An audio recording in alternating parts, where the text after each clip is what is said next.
Welcome to the deep dive. Our mission here is pretty simple, really.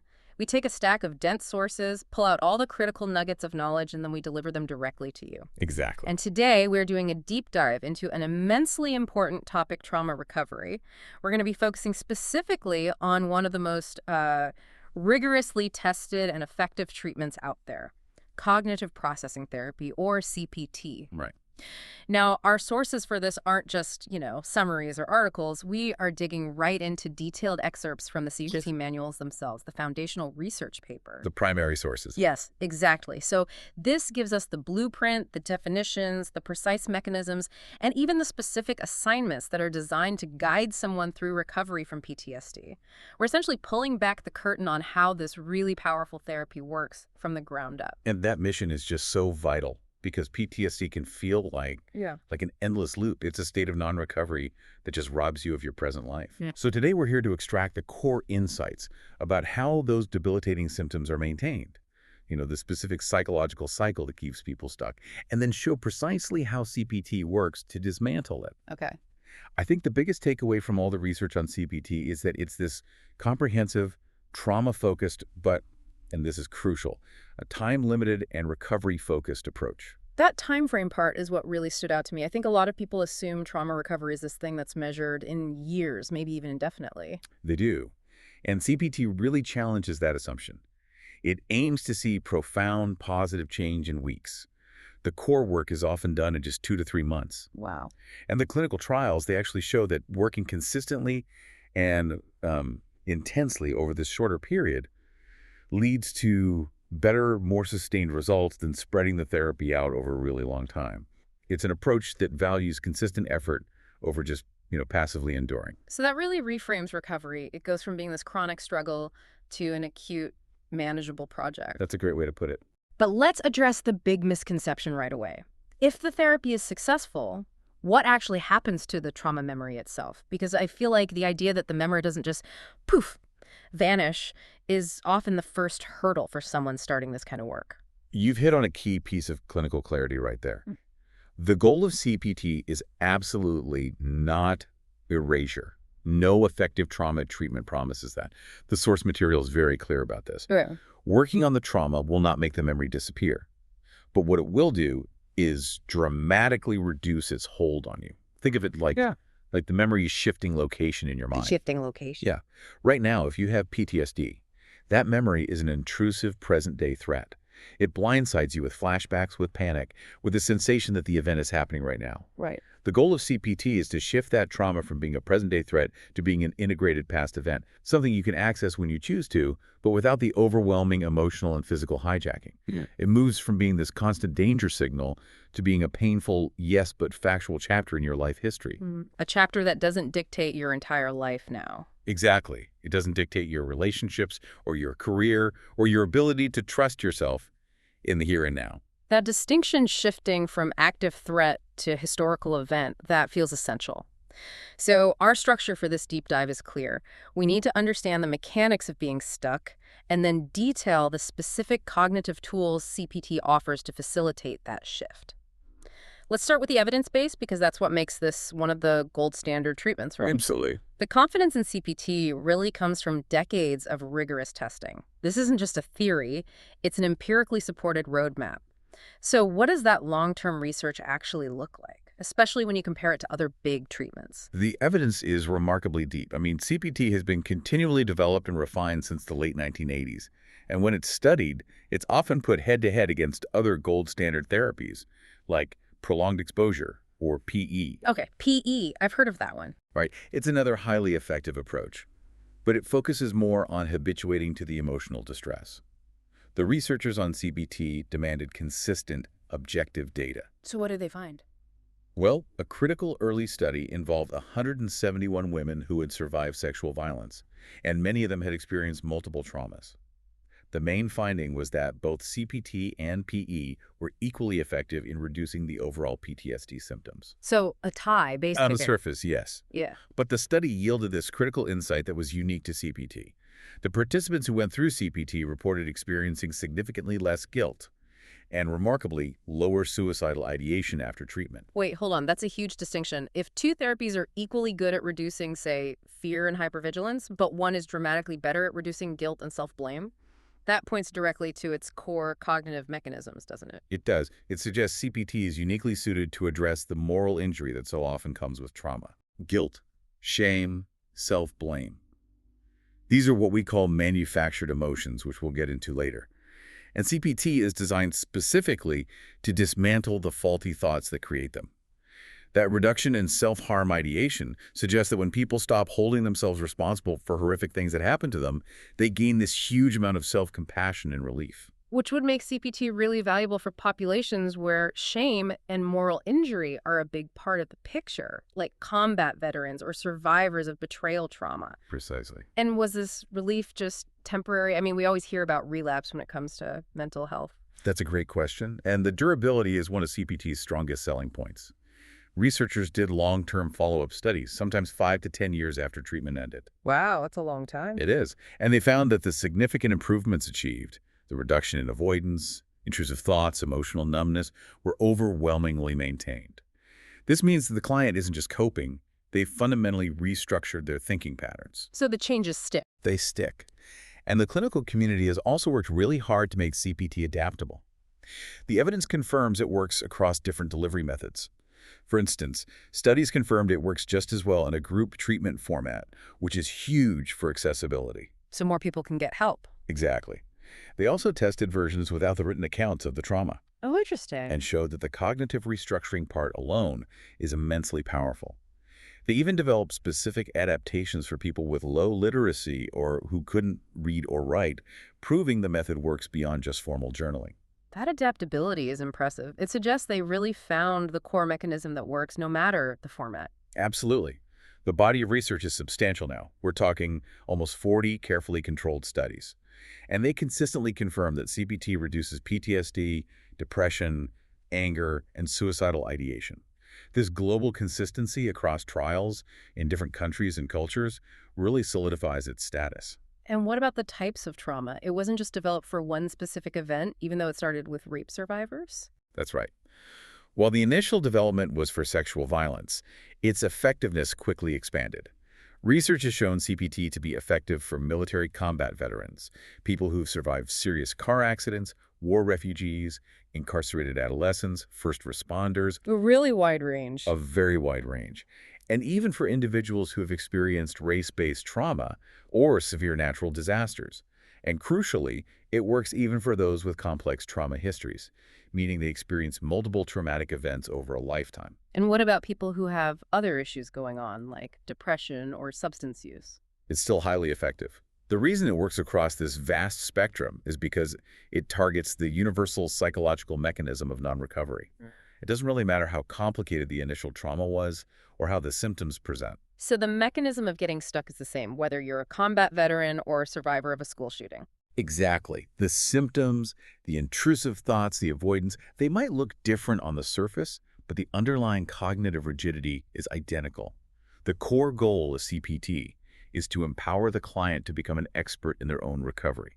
I like that. Expert in their own recovery. Yeah. It's about helping them pinpoint precisely where they got stuck. Often it's a belief that they should have prevented it, and then giving them the structured tools to examine the facts, challenge those self-blame narratives, and get unstuck. It's about taking the mystery out of the suffering. Okay, let's unpack that. Before we explore the mechanisms of getting unstuck, we need to clearly define the perimeter of the problem. When we talk about trauma in this clinical context, what specific events actually qualify, and what does that stuck state really feel like? Right. So the clinical definition that CPT and really the wider psychiatric community uses is very specific, and it revolves around a threat to life or personal safety. A traumatic event has to involve actual or threatened death, serious injury, or sexual violence. This high threshold is important because it separates out life-altering events that fundamentally shatter a survivor's sense of safety and predictability. And how can that exposure happen? Does it have to happen to you directly? Not always. The exposure can happen in a few defined ways. You can experience the event directly, like being assaulted or being in a severe accident. You can witness it directly, like seeing someone else get severely injured or killed. Or you can have indirect exposure, specifically by learning that a close family member or a loved one experienced a violent or accidental death. It's important to note the sources are very clear that this excludes exposure through media, unless that's part of your job, like a first responder who has to review graphic footage over and over. Got it. So the severity of the threat is the real dividing line. Can you walk us through some examples that fit this clinical scope? Sure. They include the things you'd expect, like sexual and physical assault, being held hostage, military combat, but also surviving a terrorist attack, severe car accidents that result in serious injury, or surviving natural disasters where there was a real threat of death. Okay. It also includes experiences like learning about the suicide or murder of a child or spouse, and systemic violence, like race-based trauma or the extreme hardship of being a war refugee. That leads to a necessary distinction then. We all face immense stress, grief, financial crisis, divorce. Why do the CPT manuals insist on separating those highly stressful events from clinical trauma? It's a crucial distinction for choosing the right treatment. Events like a bitter divorce, losing a job, or the expected death of an aging loved one are immensely painful. They absolutely require coping, support, often therapy. But they're not trauma in the specific sense. Exactly. They're distinguished from clinical trauma because they lack that immediate, life-threatening threat to your safety, your physical integrity, or, a sexual violation. The fall happens when your mind and body believe they were facing imminent destruction. That clarity helps you understand when this deep dive is directly applicable to your own experience. So now, let's visualize the symptoms. What does that day-to-day experience of being stuck actually look and feel like? The experience of being stuck, what we call PTSD, is defined by 4 major symptom clusters. But people often focus on the first 2. First, you have the intrusive symptoms. These are the hallmarks. The flashbacks? The flashbacks, yes. But it's also unwanted. Involuntary images, thoughts, sounds, or memories that just violently push themselves into your awareness. When you're awake, it's a flashback. When you're asleep, it's recurring nightmares. And what's the difference between a flashback and just a bad memory? It's the immediacy and the distress. When you have a flashback, the experience isn't, oh, I remember what happened. It's the feeling that the event is happening right now. Your body reacts with the full physiological response, heart racing, sweating, panic, even when you're objectively safe in your own home. These memories are extremely distressing and completely unwanted. They're often triggered when you're tired or vulnerable or reminded by a sound or a smell. So it's not just poor emotional management. It's like the brain's internal filing system has failed to label the memory as past. Precisely. And that leads directly to the second cluster, emotional and physical reactions, or hyperarousal. Since your body thinks the threat is ongoing, it stays on high alert. Constantly. This manifests as intense negative emotions, overwhelming fear, shame, horror, or intense anger, and physical hypervigilance. You see a constant scanning for danger, an exaggerated startle response to sudden noises, chronic problems with sleep. I can imagine concentration would be impossible. It's incredibly difficult. And this state of constant readiness often results in highly reactive behaviors, irritability, aggressive outbursts, reckless or self-destructive actions, and for some, self-harm. This brings us to the core functional model of PTSD, how this cycle keeps going. Let's compare the paths. What happens in natural recovery? In natural recovery, after the event is over, that initial blast of symptoms, the intrusive thoughts, the panic, the fear, they're severe, but they gradually decrease over time. They fade. They fade. The key here is disconnection. Over time, the memory integrates into your life history. You move from thinking, that awful thing is happening to me, to, I remember how truly awful that event was at the time. Acknowledging the pain, but recognizing it's in the past. And what derails that process in the case of non-recovery, the PTSD state? The process just stops dead in its tracks. The intrusive memories, the powerful negative emotions, the constant physical arousal, they never decrease. And the mechanism that stops that natural processing, it's the immediate, understandable, but ultimately counterproductive response of escape and avoidance behaviors. Avoidance. Yes. The suffering becomes so unbearable that you start avoiding dealing with the memory at all costs. The CPT sources identify this avoidance as the core engine that prevents the psychological processing needed for your mind to make sense of the event. It cements the disorder. It turns what should be temporary post-trauma reactions into a chronic illness. It's hard to blame anyone for avoidance, though. I mean, if a thought causes pain, the immediate reward of escaping it must be incredibly strong. It is. Avoidance is a fantastic short-term solution, which is why it becomes a habit so quickly. It offers immediate relief from that overwhelming internal chaos. But it's a Faustian bargain. You sacrifice long-term processing for short-term numbing. And the sources break down this avoidance into different types, right? Yes, we categorize it into two main buckets. First, you have external avoidance. This is escaping the tangible reminders of the trauma. It might be avoiding the street corner where an accident happened, or refusing to interact with people who look like the perpetrator, or throwing away all the clothes you were wearing during the event. And that can become crippling. It can. It can lead to job loss, social isolation, being unable to drive or use public transport. But then you have the more insidious type, which is often harder to spot. The internal avoidance. Exactly. Internal avoidance is escaping the unwanted thoughts, feelings, or physical sensations themselves. And this is where avoidance gets really creative. How so? It can manifest as hyperscheduling, keeping yourself excessively busy, maybe working 80 hours a week, so there's literally no quiet space for the memories to surface. It can be through substance use, drinking heavily every night to make sure you sleep without nightmares, or using drugs to numb intrusive memories during the day. It's not just the obvious stuff, then. Not at all. We also see it in disordered eating patterns, using food to manage internal emotional pain, or compulsive shopping, or just binge-watching TV for hours to distract the mind. And clinically, within the CPT context, it looks like withdrawing from others, not doing your therapy homework, or quickly changing the subject when a distressing topic comes up. So the therapist's job is to gently point out that something like hyperperfectionism or being a workaholic, which society often praises, can actually be a really effective avoidance mechanism that's prolonging the trauma response. That's right. The therapist labels the behavior as a symptom, not a personal failure.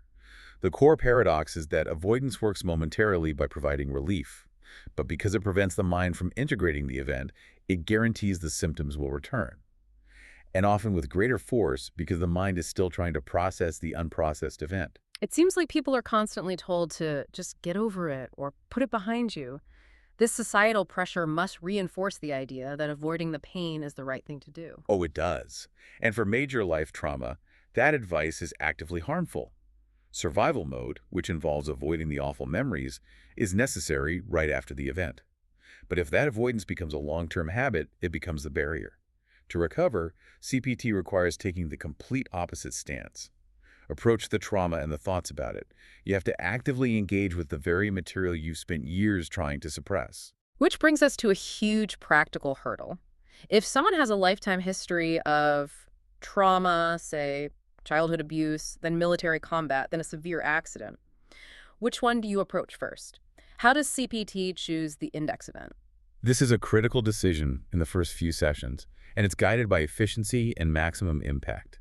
The index event is defined as the single traumatic event or instance that haunts you the most, or is the hardest to think or talk about. The hardest one first. That seems counterintuitive.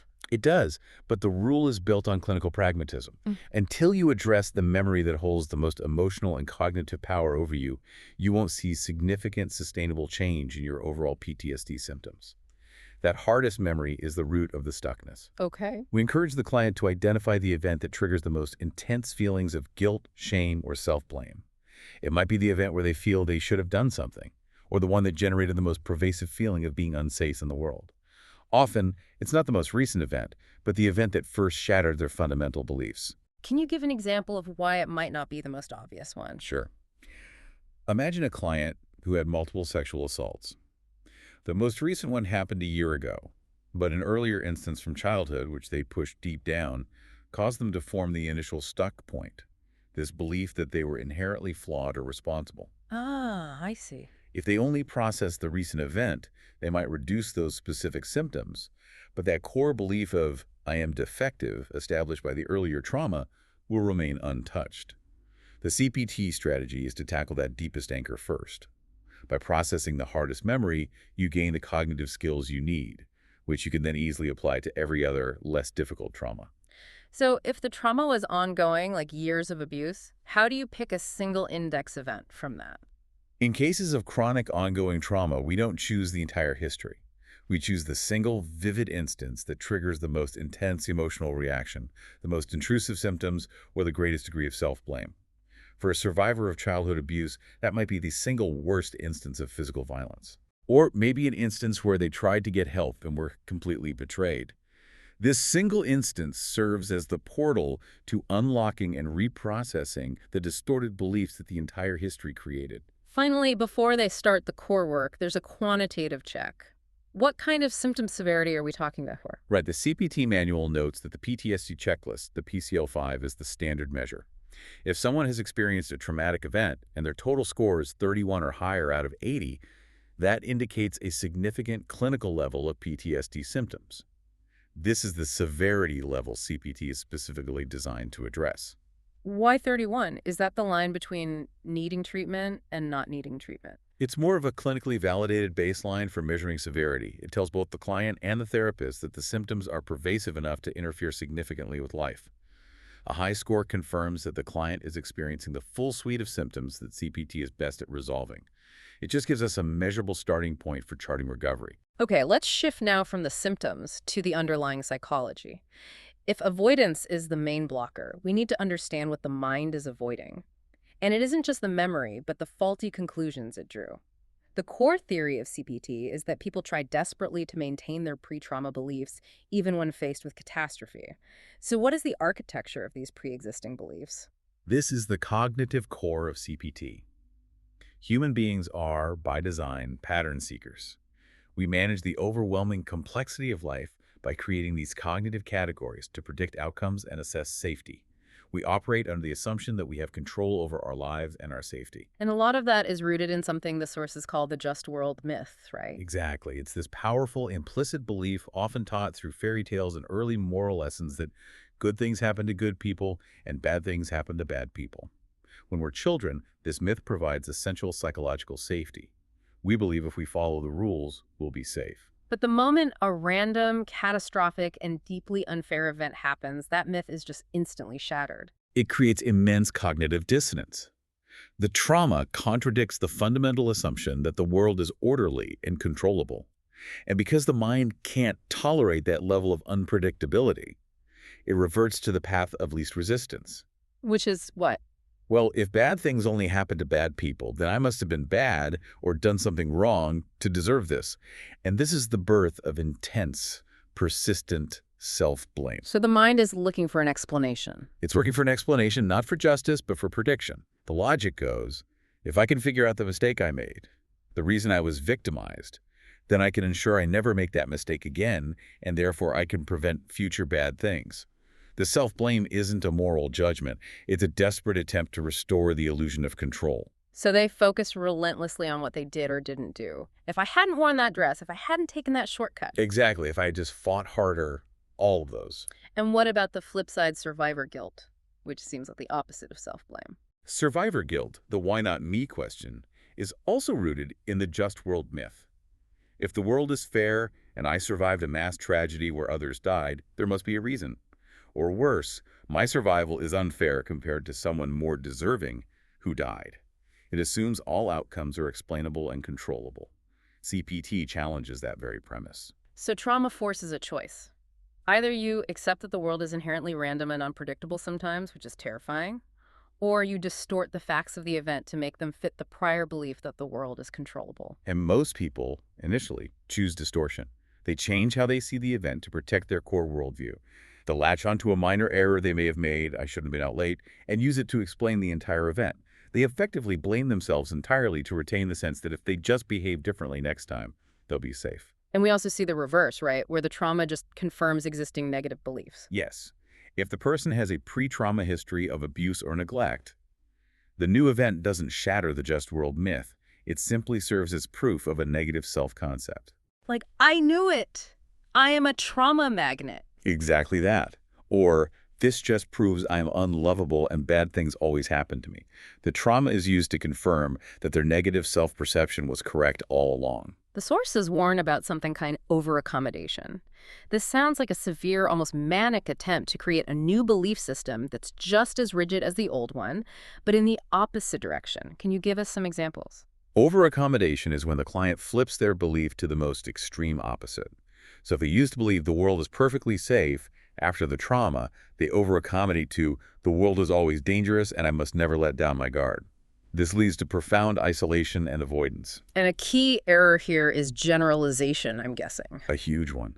Instead of blaming the specific perpetrator, the person generalizes the blame to an entire class of people, all police, all men, all military personnel. This is an attempt to categorize and predict danger, but it results in avoiding potentially supportive relationships and ignoring all the evidence that contradicts that extreme new belief. It locks them into isolation. And this brings us to the precise language CPT uses. Stuck points. If these are the fuel for the fire, how exactly are they defined? Stuck points are the central target of the therapy. They are defined as thoughts formed during or shortly after the trauma about its causes and consequences regarding the self, others, and the world. They are extreme, rigid, and inaccurate beliefs that actively prevent psychological recovery and growth. They're the thought logs we talked about earlier. They are the thought logs, and they don't just float around randomly. They cluster around 5 key life themes. We can look at examples for each. For safety, the shift is from I am safe to I am never safe. A stuck point might be, I must constantly scan every room for danger or I will be victimized again. That sounds exhausting. It is. For trust, the shift is from I can generally trust people to I can trust absolutely no one. A stuck point could be anyone who shows me kindness is trying to manipulate me. For power and control, it's about agency. The shift is from feeling capable to feeling helpless. A stuck point might be I am permanently damaged and incapable of making major decisions. And then there's esteem, which is self-worth. If the trauma involved assault or humiliation, the core belief might be, I am responsible for the trauma, or I am permanently damaged goods and unlovable. And finally, intimacy. A stuck point here could be, if I let anyone get close, they will inevitably hurt me. This directly leads to isolation. The power of CPT, then, is naming these exact themes and providing a structured way to test if the stuck point, the belief, is actually factual or just a distorted conclusion. That's precisely right. CPT provides the structure for critical thinking. It teaches you to treat these stuck points not as undeniable truths, but as hypotheses to be tested using factual evidence. Because these extreme thoughts become habits reinforced by avoiding contradictory evidence, CPT forces you to confront the evidence you have been ignoring. Now we have to connect the cognitive rigidity, the stuck points, to the physical, neurological reality of being stuck. If PTSD makes you feel physically like the event is happening again, we need to understand the brain's failure to self-regulate. Why is it so incredibly hard to just calm down after a trigger? We have to understand the immediate impact of threat on the brain's regulatory centers. We can simplify this by looking at 2 major players, the prefrontal cortex, or PFC, and the amygdala. Okay, the PFC and the amygdala. Think of the PFC as the brain's CEO, the thinking, reasoning, executive planning center. It also houses Broca's area, which is essential for speech. The amygdala is the brain's smoke detector. It detects threat and triggers the alarm system. Okay, CEO and smoke detector. Got it. So when a real, life-threatening danger occurs, the amygdala triggers the full fight-flight-freeze response. And for survival, speed is necessary. This means the alarm system simultaneously floods the brain with stress neurotransmitters that actively diminish or suppress the PFC. It shuts the CEO down. Shuts the CEO down. There's no time for deliberation or articulation. Attention narrows entirely to the threat. Which is what you want when a bear is charging at you. Exactly. The problem in PTSD is that this protective mechanism gets broken. In a healthy response, once the threat is objectively over, the PFC sends a strong inhibitory signal back to the amygdala, telling the smoke detector, false alarm, stand down. But in PTSD, that doesn't happen. It doesn't. The PFC shuts off too much and fails to send that crucial regulatory message. The smoke detector stays stuck in the on position, constantly signaling danger, even when the environment is safe. This results in profound affect regulation problems. Emotions are easily triggered and almost impossible to shut down. And this is why people report speechless horror, right? Broca's area is offline. Literally offline. The neurochemical cascade has turned off the speech center, making articulation impossible, which is the very mechanism required for integration. So the key takeaway here is that articulating the pain, talking about the trauma, isn't just venting. It's actively engaging the PFC to override the fear response. It's a neurological reprogramming exercise. It is the most effective way to teach the brain how to properly inhibit the threat response. By forcing the articulation of the events and the thoughts about the events, CPT brings the CEO back online to speak to the oversensitive smoke detector. And this helps us transition to the crucial distinction CPT makes between types of emotion. There are natural emotions and manufactured emotions. Yes. Natural emotions are generated directly by the event itself. Terror, fear, grief, natural sadness, horror. These are hardwired for survival, and if you allow them, they run their course and subside fairly quickly. They're temporary, despite their intensity. But the emotions that are prolonged, the ones that keep people trapped for years, those are the manufactured ones. That's right. Manufactured emotions or secondary emotions are generated entirely by your thoughts about the event, based on those distorted cognitions, the stuck points. The prime examples are guilt, shame, and self-directed anger. Because if I think I could have prevented this, I feel guilt. Exactly. Or if I think I am a bad person because this happened to me, I feel shame. Guilt and shame are often based on the false premise that the survivor intended the harm or was fundamentally flawed. This is where the analogy of the fire becomes so effective in illustrating the difference between temporary pain and chronic self-inflicted suffering. It's the easiest way to visualize the mechanism of non-recovery. Think of natural emotions, grief, temporary fear as a fire in a fireplace. If you just sit there and allow the fire to burn, it runs out of fuel. The logs turn to ash and the fire subsides naturally. Okay, I can see that. Manufactured emotions, however, are kept blazing hot because the individual is constantly throwing thought logs onto that emotional fire. And these thought logs are the stuck points. I am permanently stained, it's all my fault, I deserve this suffering, or I was too stupid to see it coming. The fire never burns out because it's being perpetually fueled by these inaccurate, self-hating thoughts. It can't. So CPT's therapeutic goal isn't necessarily to eliminate the initial fire, the natural grief and sadness still have to be felt, but to prevent the manufactured blaze from taking hold. So you allow the natural emotions to burn down, and you take away the fuel for the manufactured ones. Precisely. We take away the fuel, the thought logs, by systematically challenging and changing those extreme or inaccurate stuck points. Once the fuel is gone, the manufactured guilt and shame will stop perpetuating themselves, allowing you to move forward with factual sadness rather than toxic self-blame. That gives us a really clear understanding of the why we get stuck. Now let's focus on the practical application for the listener. What are the immediate actionable steps CPT prescribes? What does the beginning of this time-limited structure actually look like? The CPT course is highly structured. As we mentioned, it's often completed in about 12 sessions, which might be compressed into 2 to 3 months. The first half is all about the trauma and the cognitive restructuring, identifying the index event, defining the stuck points, and learning the structured skills to challenge them. And the second half? The second half shifts the focus outward. You apply those new cognitive skills to the 5 core life themes that trauma disrupts: safety, trust, power control, esteem, and intimacy. The goal there is to make sure you haven't engaged in that over-accommodation we talked about. Making sure you haven't just flipped your beliefs to a new, equally unhelpful extreme. Exactly. You learn how to develop balanced, nuanced beliefs about yourself and the world. And we mentioned the flexibility regarding the written accounts. Why is that decision point so important?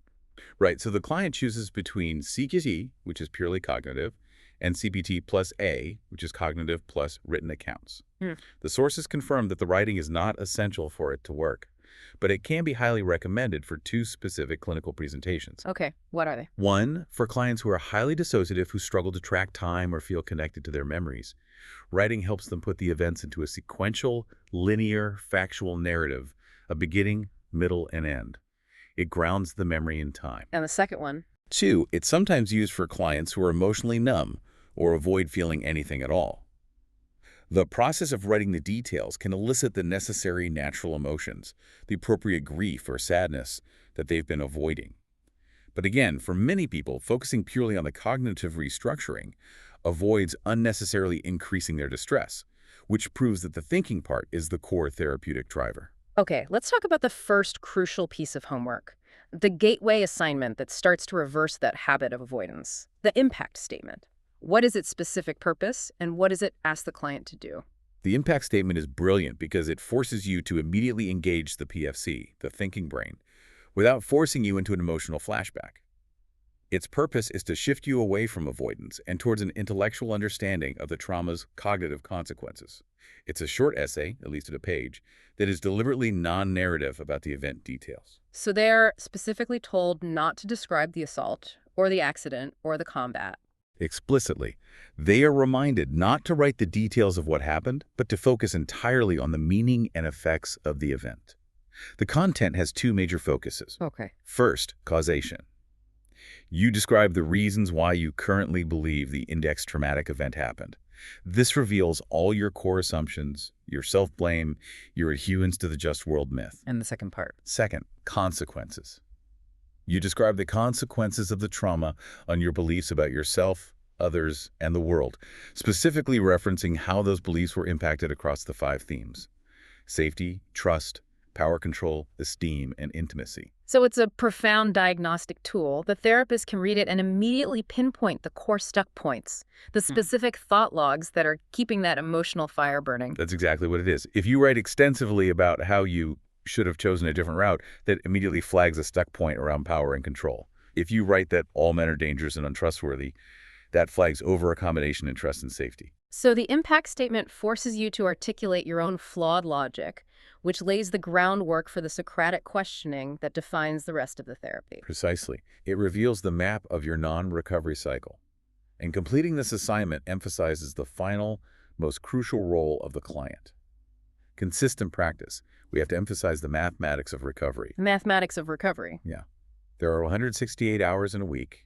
If you practice the new skills of cognitive restructuring for only 1 or 2 hours in a therapy session, and then spend the other 166 hours reverting to your old avoidance habits, those habits will always win. Because PTSD is an external life problem. It affects your ability to live, to work, to relate. Practicing the opposite of avoidance every single day is vital. That means challenging a stuck point the moment it appears, whether you're in the grocery store or at work. Exactly. The approach has to move from the deeply ingrained habit of avoidance to the intentional stance of approach. You learn to challenge the automatic negative thoughts, to differentiate facts from thoughts, and to create balanced factual responses. This consistent daily practice is what slowly but surely changes the neurological response, allowing the new, healthy thought pattern to become the new automatic habit. So if we distill the profound genius of cognitive processing therapy, it's the realization that recovery from deep trauma is achieved not by forgetting the event, which is impossible, but by changing the story you tell yourself about the event. It's about empowering the rational mind to step back in. It is. It provides the tools to sort emotional truth from factual truth, allowing the natural temporary emotions, grief, sadness, natural anger, to run their course and subside. And the essential step is removing the fuel, the thought logs, that keep the harmful, chronic manufactured emotions like guilt, shame, and toxic self-blame perpetually active. And for you, the listener, the journey always begins with identifying the most avoided truth, that index event, because that is the anchor point holding the most power over your current beliefs and behaviors. Once you identify that, you know exactly where to apply the focus of the work. And here is a thought we want you to mull over long after this deep dive is finished. The continued existence of intrusive memories, of flashbacks and nightmares, even years later, is actually the mind's painful indication that it is still trying to make sense of what happened. That's a powerful thought. These intrusive symptoms aren't just pain. They are proof that the mind's natural recovery engine is still trying to turn on and finish the drive of processing. The only thing standing in the way is the avoidance mechanism, and CPT provides the instruction manual to finally override that mechanism and engage the gears of processing.